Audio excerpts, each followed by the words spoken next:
coming.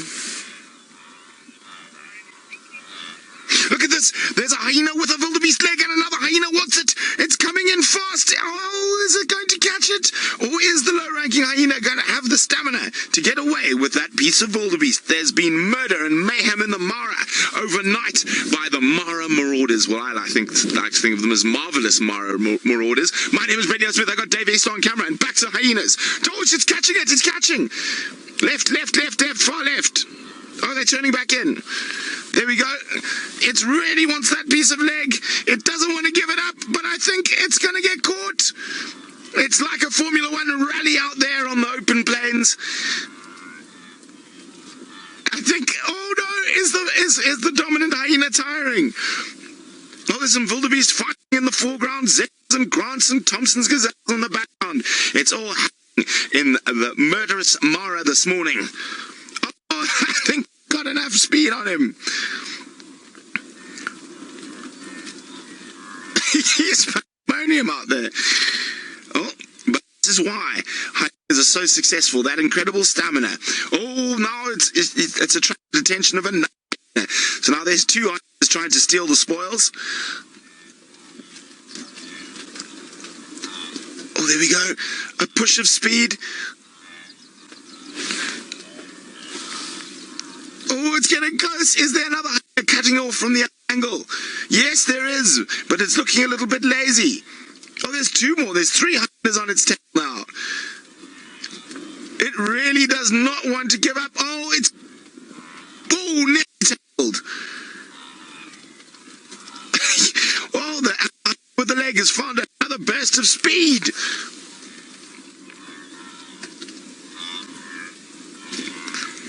This is incredible.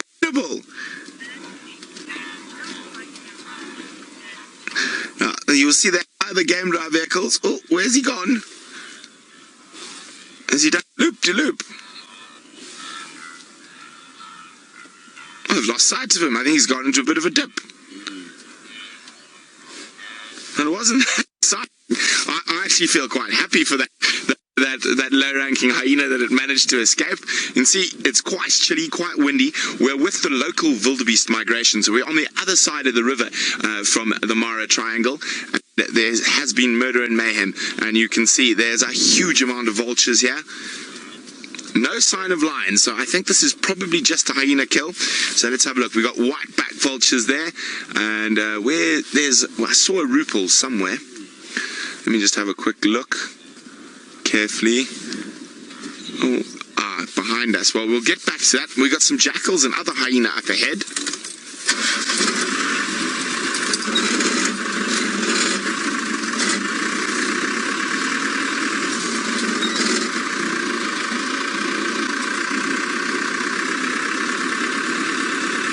There's a rupal's actually right in the middle of this little bunch here. No, that's still a white back. Oh dear, Pucker doesn't want to turn off even if you turn the key off. Okay, sorry, I'm going to have to stall. Sorry about that. So there we go, to the left slightly, Dave. Oh, that one running there. You can see how much lighter it is, and you see the yellow on the bill. That is a rupal's griffin. The highest flying bird. Well, there's hyenas running again to the right. Is it coming in to chase the vultures? Has it seen vultures eating something it wants? With a belly like that, you think there's very little more that hyena could fill in.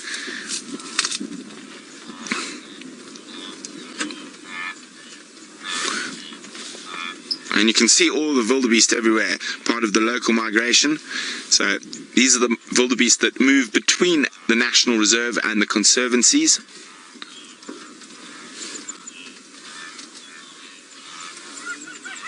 Oh, hyenas fighting.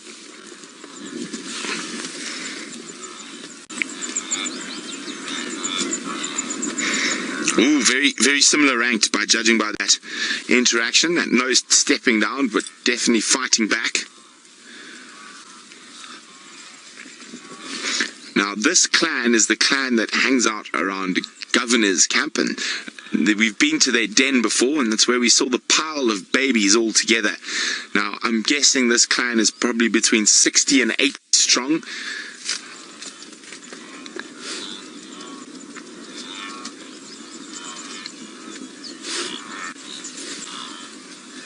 And a vulture through frame. I can't see what they're eating. I assume it's a wildebeest just because there are so many wildebeest here.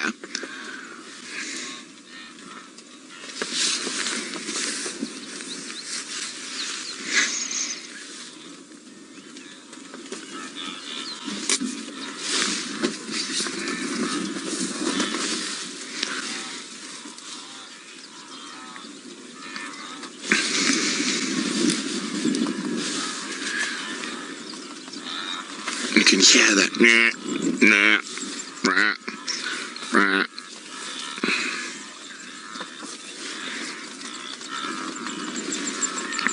Oh, Jono, that's an excellent question. Jono would like to know how many species are visible in this sighting. Well, there we go. We've got some gnu's. To the right, please, Dave. You see that white is in the distance? Can you zoom there? Or a little bit to the left as well. There we go. So we got zebra, topi. So we're on 3 species. And of course, hyena and jackal. And we're on 4. And just keep going. Oh, stop. And that Grant's gazelle, right on the edge of the tree line. And there's, if we keep going to the right, I think there's some tommies. I saw tommies while those hyenas were chasing. There's topi. So what are we on now? 5 species. Wildebeest, zebra, hyena, jackal, topi, Grant, 6. And I'm quite surprised I can't see a buffalo or an elephant just yet. And of course we're only counting the mammalian species so far. Oh, look at the jack. Oh, there's so many places to look. I don't know where to look. I think, look at the jackal. I think he's going to have a fight with the vultures there. It's a black-backed jackal. You see it? A little bit to the left. Bit more. There. Center frame. No, look at that vulture. That white-backed vulture's tired in the foreground. Jackal just looking for any scraps. A vulture will feel nothing about attacking a jackal if there is food to be fought over.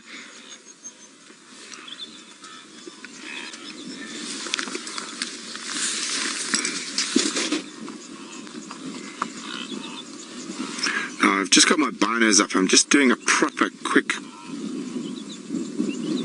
lion.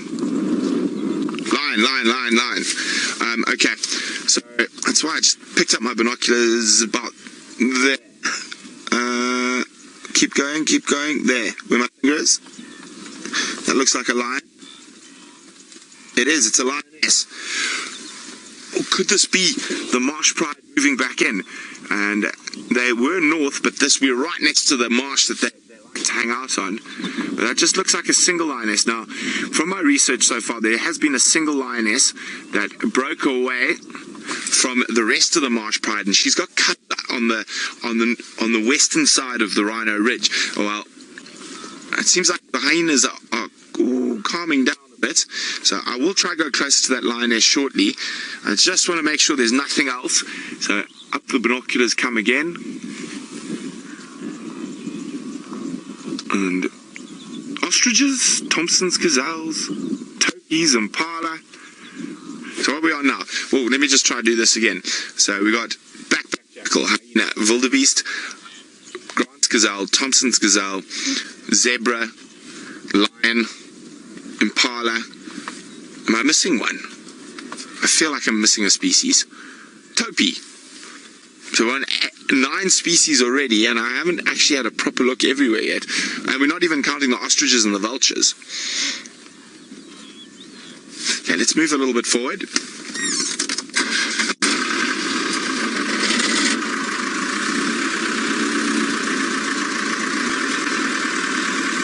Let's try and see what these hyenas are feeding on. As I said, I'm pretty sure it's a wildebeest.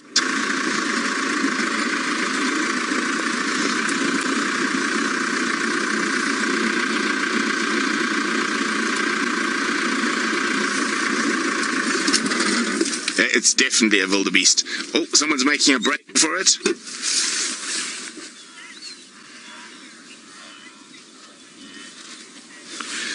Sandy says, if I was a hyena, I would chase off the vultures. Well, Sandy, those hyenas are not even going, I mean, the vultures are not even going near the hyenas. They're just waiting off to the side for the hyenas to finish.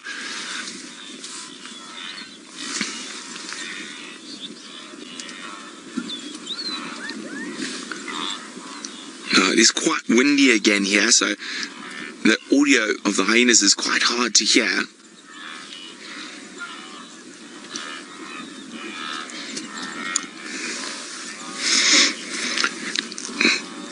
Hi, Jeffrey in Texas. Jeffrey would like to know, are the hyenas in the Mara larger than those in South Africa?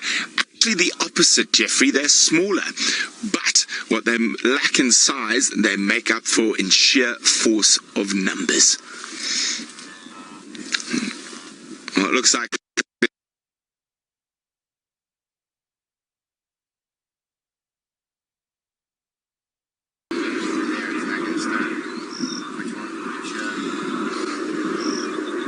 welcome back to your very own live safari here in the Masai Mara. We have found that lioness we saw earlier. She has been harassed by hyenas. We're not quite sure which pride she belongs to yet, but she's hiding behind a little termite terrier on the edge of the little lugger that flows into the world famous marsh. Could she be part of the marsh pride returning? Well, only time is going to tell. Remember, if you have any questions for us, you can get hold of me on Twitter by using the hashtag Safari Live, and this is completely live. You are sitting in Kenya with me on Safari. Now, we saw all those hyenas on the wildebeest kill a little bit earlier, and we're not sure whether she might have killed that wildebeest or whether the hyenas did, and she was attracted in to try scavenge off it. As lions are not scared of a bit of scavenging, although she was severely outnumbered this morning. There must have been about 40 hyenas in total around. Now, she is very hungry, and that's why we've decided to sit with her, because at some point today we're hoping that the enormous wildebeest will enormously wander right up, going meh, meh, and stumble upon her while she is lying in the grass. And there's still a lot of hyenas around. They're chasing each other around down there. You see, Dave? Down there. There's still a bit of action. See the tails up? Oh, that looks like a bit of a dominance display going on. See the two of them are picking on one hyena. Oh, there's a third rushing in. It's what is always so interesting about hyenas, is there's always something going on. And with clans of this size, the social hierarchy is far more complex than we're used to in South Africa. So this clan is probably close to 80 or 90 strong, and they'll do a lot of their own hunting, but of course they are the ultimate opportunist, and if they can steal a meal, they will. You can see one of the wildebeest in front, and then some Egyptian goose, and one of those Grants or Tommies in the back. Difficult. Oh, Thompson's gazelles in the distance. And hyenas everywhere. Now, the wildebeest we're seeing around here are not part of the main migration that's moved from the Serengeti. They are part of the local migration that move from the northern conservancies down into the Mara.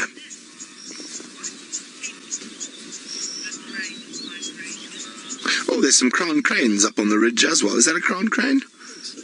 Yes, it is. A crowned crane in the distance. Now, hello, Lynn. Lynn would like to know what sets off the Great Migration. Well, Lynn, it's not one thing, but a whole host of things. Fire plays an important role. So does the rain in particular, and of course grazing pressure. So the wildebeest will move throughout the Serengeti and Mara system, chasing a lot of the good grass. Now, a lot of people wonder why a wildebeest would be so silly as to jump the murderous Mara river, that is. It's because once they've finished the grazing on one side, they need to move to the other side, and local rains really play an important role in where they go. So even if they're on this side and all of a sudden it rains a little bit late on the triangle side, the wildebeest will move through there. And in the sheer numbers they move, the couple of thousand, and I do mean thousand, that die while crossing the river, either from drowning or from crocodiles or from broken legs, and and top off with all the lions and hyenas and cheetah and leopard predation, that sheer massive numbers enables them to continue surviving. Now, I think her plan at the moment is to hope that the hyenas move off away from this area she's in eventually. I think she's eyeing out that warthog at the moment, but I think the grass is a bit short. You see the warty there, Dave? That's what she looks like she's looking at the moment. So there is a plethora of food around, but on the short grass, sometimes it's a little bit challenging for her to get a bit closer to it. Bye-bye. Definitely. Just go into YouTube and type in Safari Live, and if you want to ask me questions, hashtag Safari Live on Twitter. I'm afraid not, otherwise I've got to make you sign lots of pieces of paper. Safari Live. Safari Live, yes. Awesome. Cheers, guys. There we go. We found some new fans next to us. From the United States. From the United States. And you can see the amount of flies, and especially now that the wildebeest, even the local migration has arrived, the fly numbers will increase. And we've had late rain, so lots of breeding of flies. And I definitely think these lions are far more zen than the Kruger lions, because they are able to just put up with all those biting flies on their schnoz at all times.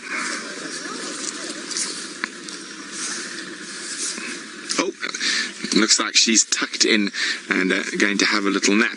Now, less than 100 meters from her is the closest wildebeest. And I think she will be hoping that these wildebeest, and they do, especially the males, chase each other around and make lots of noise. And hopefully they'll get distracted and wander into her. The position she's in at the moment is quite good, because it could be anything might wander into her. But she does face this really big problem at the moment, that when she does eventually catch something,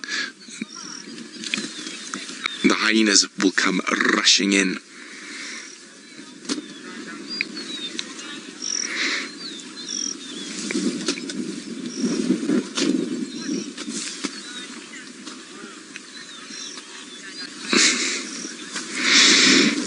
Holly, you're opening up a can of worms. Holly says the hyenas in the Mara are prettier than the ones at Djuma.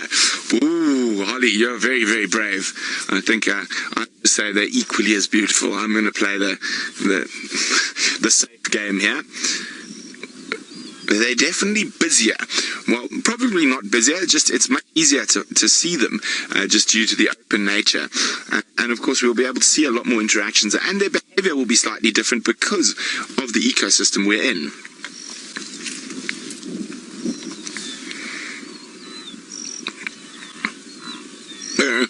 There's this constant sound around us. And we're definitely learning how to speak wildebeest since we've been here. There's quite a few different calls that they make. And you've probably found, I think that the most interesting call is when the wildebeest are trying to get lucky. So normally it's just, nah, just where you, I'm saying where you, where you, where you. And then when they're trying to get lucky, it's like, come here. And quite often they fail, and they miss. And then when they see another male charging towards their group of females, it's more of like, ah! I suppose you can imagine sort of a rugby player or football player charging in to make an attack. What have you spotted, Dave? No, just the wildebeest. Just the wildebeest. Where are you? Where are you? Well, probably the two lone bulls like that are going, where are the girls? Where are the girls? Where are the girls? Or, why don't I have girls? Why don't I have girls? Yeah, they look a little young. So it's a really interesting to watch, because the whole dynamic is completely different to the wildebeest in South Africa, where you have those territorial bulls who will mark out their patch. So here the territorial bulls are constantly moving because the ladies are moving, and you got to keep up with the ladies. And it is quite challenging because there is a lot of competition.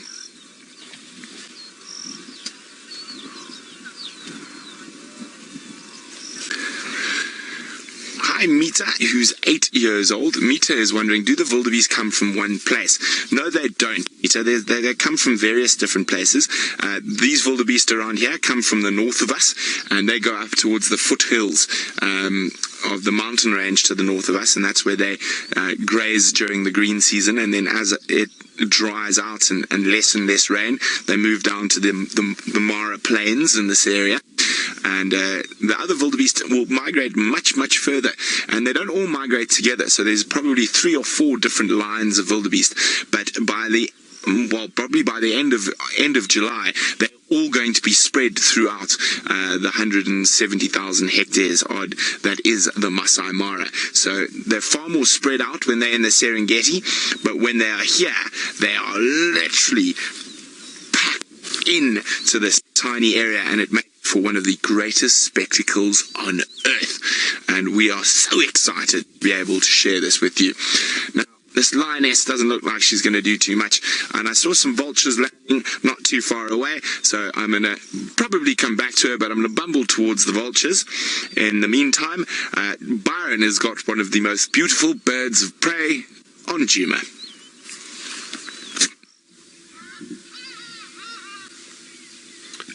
Do indeed, Brent, a beautiful fish eagle sitting, scanning over Chitwa Dam. I can hear their hardy-dar in the distance calling, and still a lot of hippo in the dam. The dam is full, just as I thought. But just look at that beautiful fish eagle up there, and wonderful light on it now too.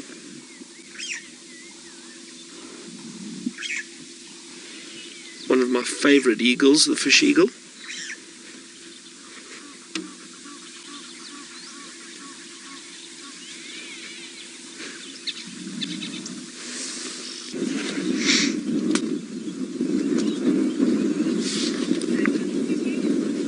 Well, we're playing the patience game with this single lioness. There's so many animals around her.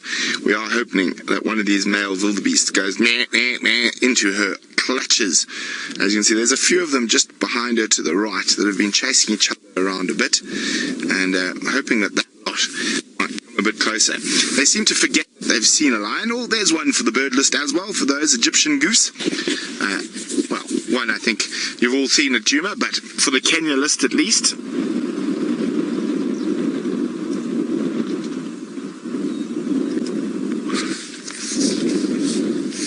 Now she's in a good spot there. If she just still keeps her head down during the day, I'm pretty sure a wildebeest will stumble upon her.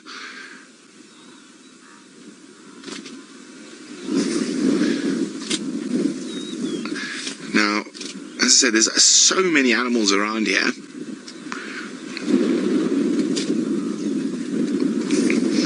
Julie is wondering, how often will lionesses be on their own? But Julie, it all depends. In this area, it's not that uncommon. There's just so much food, so it's not too much problem. Dave, are you ready for a challenge? Yeah. White-tailed swallows. Wait, they're going to come back around in front of us. Another one for the bird list. Here they come. Oh! Riding the winds. Boom! Yeah, they're a bit quick, I think. And, oh no, where did that other one go? Now, as I said, you constantly have to have your binoculars up because you never know what might be. Oh, there's Howard running towards the crowned cranes. Don't think it's actually after the crowned cranes. It's heard something, probably other hyenas somewhere. So they're on their way. Where are you off to? So I think most of those hyenas we saw earlier have made their way into the marsh, and they just, lying nice and comfortably in some nice wet mud, cooling down. And most of them we saw had really big fat bellies.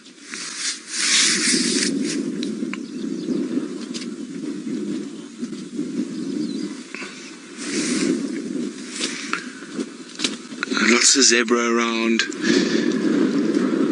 Lots of wildebeest.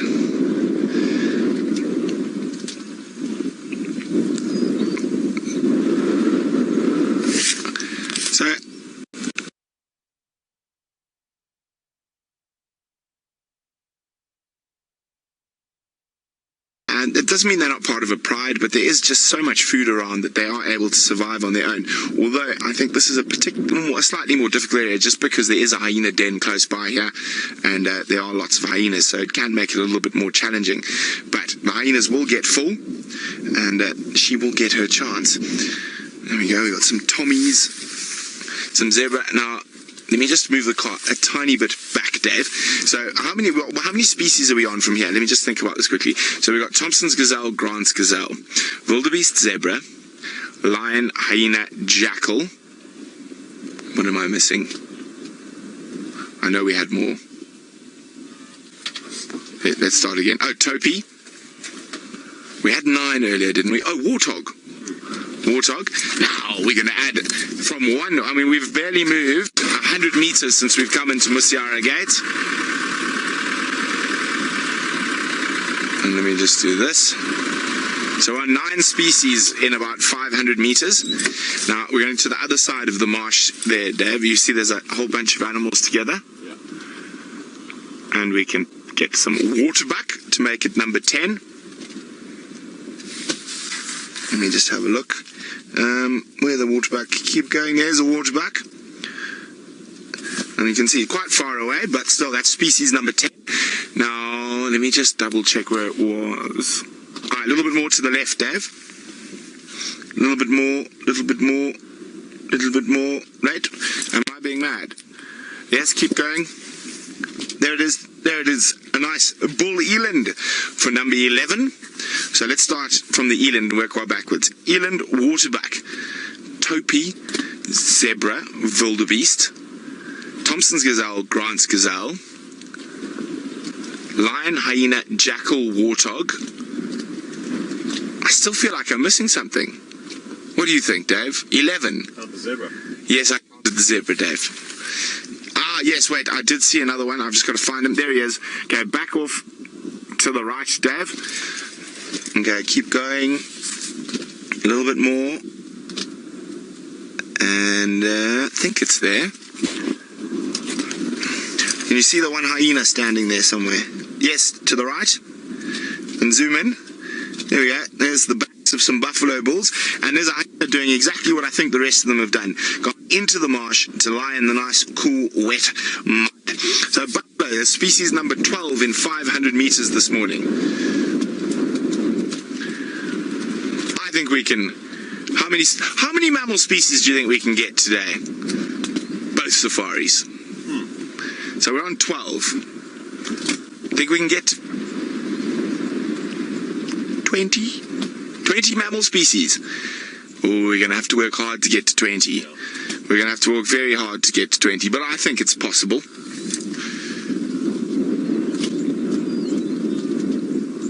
Stanley says he saw a baboon. I didn't see any baboons. Did you see any baboons? Maybe on the other side of the marsh. There's topi, zebra. Ah, Stanley, you are correct. Okay, Dan, a second. Let me just guide you in. Where was that baboon now with my binoculars? Okay, you see this Tommy closest to us here? You see the Tommy closest to us? Come out, come out. Okay, where are the cranes? Okay, keep coming right. Oh, sorry, left. That was my fault. Normally I blame the cameraman, but that... Okay, there we go. So zoom into that Tommy and go slightly to the right. A little bit more to the right. Keep going right. There we go. Well done, Dave.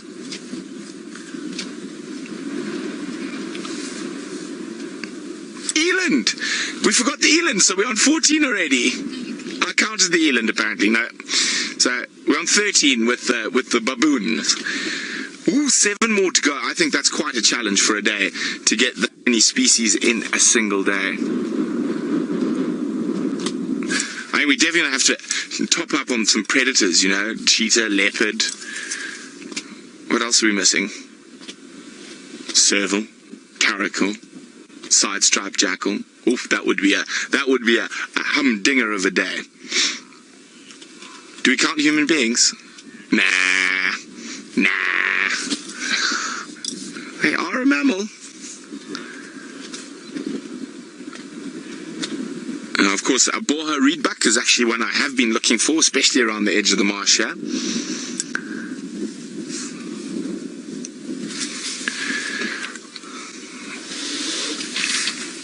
Do you see those birds that just landed in front of us, Darby?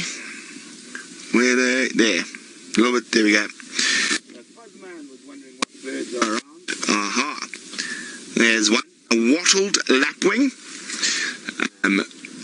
And we are quite far from the marsh, but there are some other birds around. I'm just going to have a look. So we've got wattled lapwing. I mean, up with the binoculars. And, black-headed heron, Dave.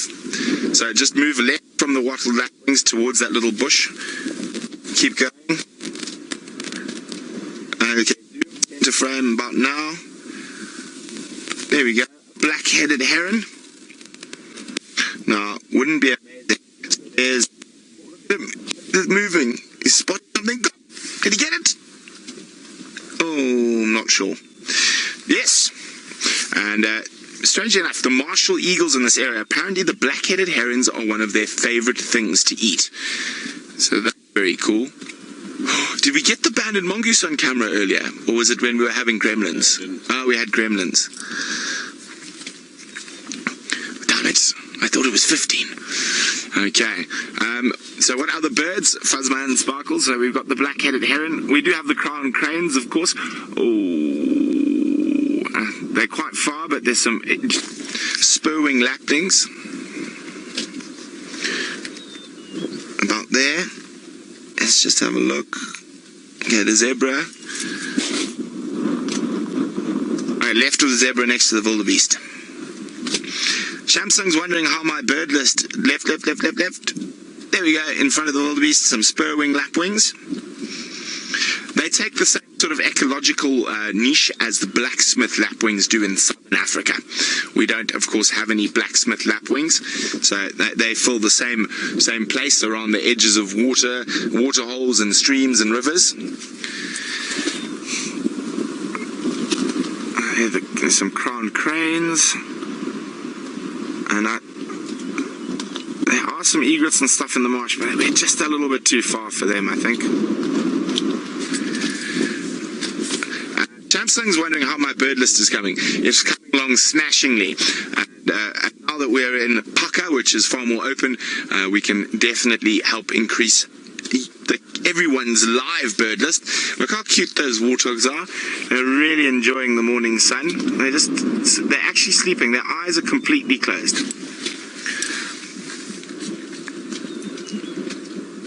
Oh, comfy, warty. I can hear a rufous nape lark. I can't see one. Now again, the wind. Oh, hammerkorp. Well, there we go. That's another bird for the bird list. And they're actually making more hammerkorps at the moment.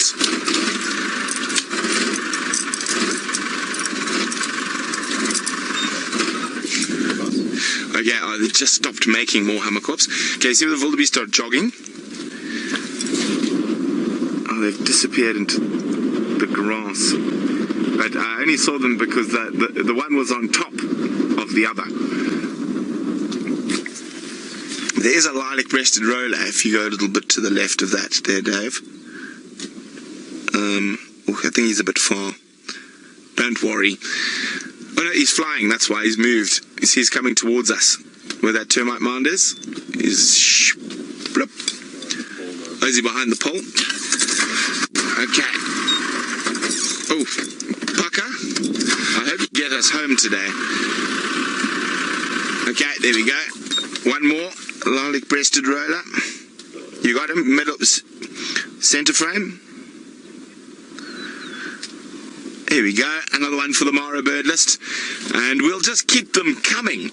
Now, I'm sort of in two minds whether we're going to stay with this lioness or not, so while we decide what to do next, it seems like Taylor is on some leopard tracks.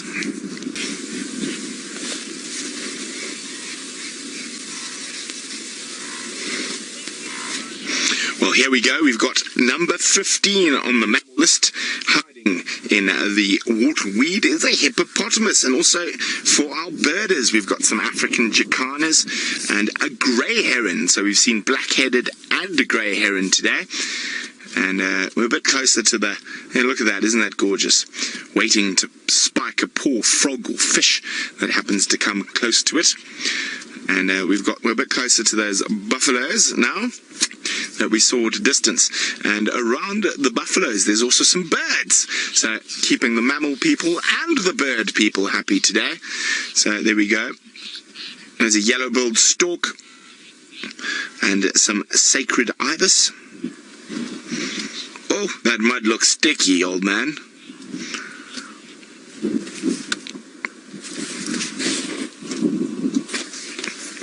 I'm also just checking, you never know what other bird species are on the edge of a marsh like this.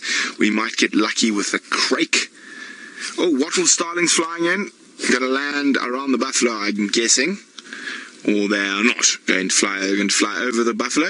So wattled starlings, that's another one. No oxpeckers on these buffalo, I suppose, with so many animals to choose from, to land upon. Buffalo aren't as important. Oh, he's a grumpy looking sod, that one. He has not taken his eyes off us since we stopped. Okay, let's see what else. So we forgot one other species, which is mammal species, which is why we're on 15. There are some impala around that we did see earlier that I completely forgot about. Here we go. Hello, impalas. There's just so much going on. It's so wonderful. So this is the famous marsh that we're on here. Ooh, what was that behind there? It's a spurwing goose as well. There's another bird species for everyone. Spurwing goose. This one, yeah. Now go, just come to the ones to the left slightly. Those are a bit better. There we go, a bit more. There we go. Ooh. A sacred ibis flying through, but there we go. Spurwing goose, or spurwing geese, should I say. There's more than one. And then we've got a double whammy on the bird front, on the stump in front of us. We have a Rupel's starling, it looks like. Let me just wait for him to turn his eye. Yes, is that Rupel's in the front? Or they're both glossies? No. I think they might both be glossies. Yes, they are. The lesser blue-eared glossy starlings.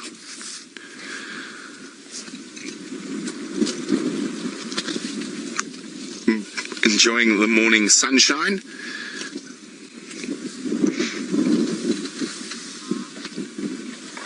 And of course, a whole host of mammal species around us that we are counted on already. Oh, what's happening with that? Hippos. There's a little one in there. There's a baby one in there. In that mud. He just rolled over. I said, you always got to look very carefully around wetlands like this. Not the most ideal birding climate with the wind blowing, but you never know.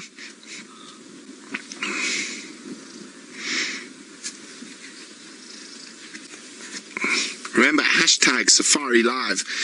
If you've got any questions. Oh, bird flying, a batelier by the looks of things. Yes, it is. You got him there, Dave. Another one for the bird list this morning. I wonder how many we're on. Could someone let me know? Hashtag Safari Live. Let me know how many birds we've seen.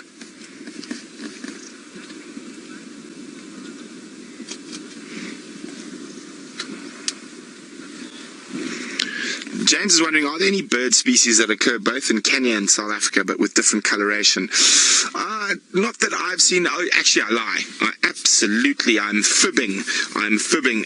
There's a very cool one which we see a lot around our camp.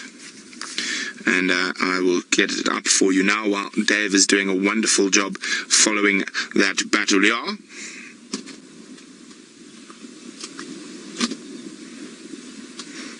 Okay.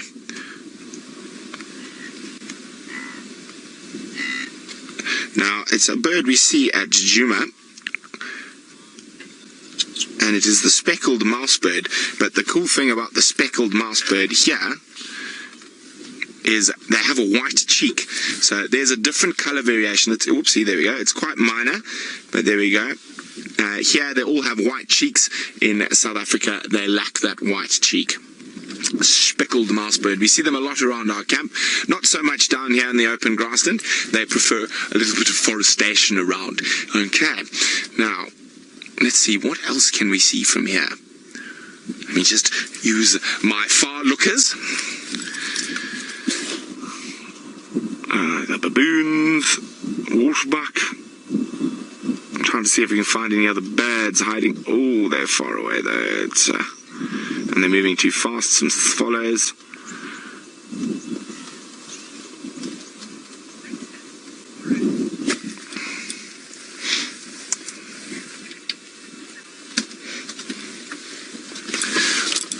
Okay, I'm going to have to move quickly to answer Lauren from Illinois' question about the differences between the gazelle species. Oh wait, we're being charged first.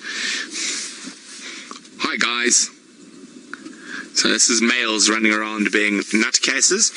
Very similar to their human counterparts when chasing women. Okay, now where did they go? There were some Grant's gazelles quite close by.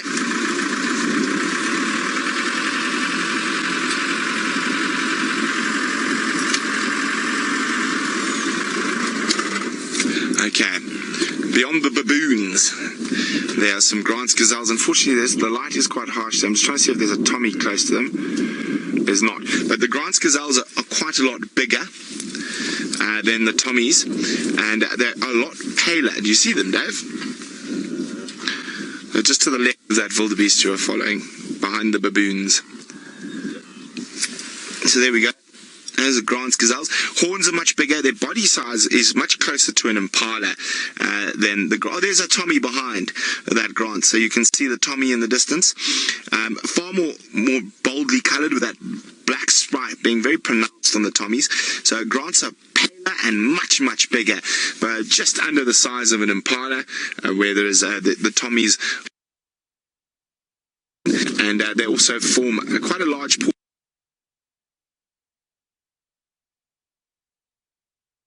Well, you are such a grumpy look.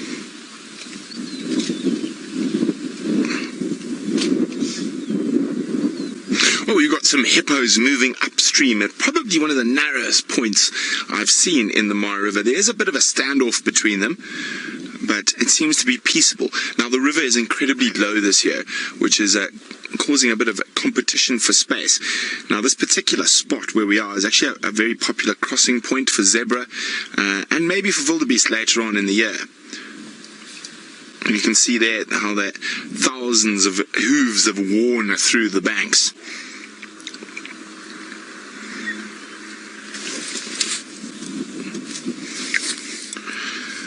Okay.